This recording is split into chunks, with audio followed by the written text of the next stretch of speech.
Jadi tidak ada di dunia ini orang yang tidak diuji oleh Allah.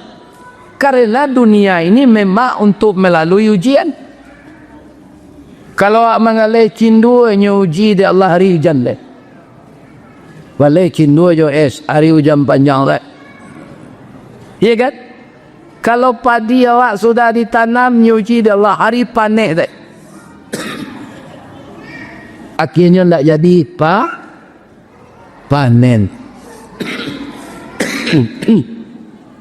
Begitu juga laki bini diuji di Allah. Atau sadang awak mengandung bini laki atau bini jelek. Awaralah kapadi hati sebenarnya tu nak. Tapi tidak boleh awak mau inyo babini tu lata suri di lauhul mahfuz tu. Jangan disumpah inyo. Dia sampai hati udah ada sadang mengandung udah babini. Lata suri di luar mahfuz tu bu. Maafkan seinyo leh.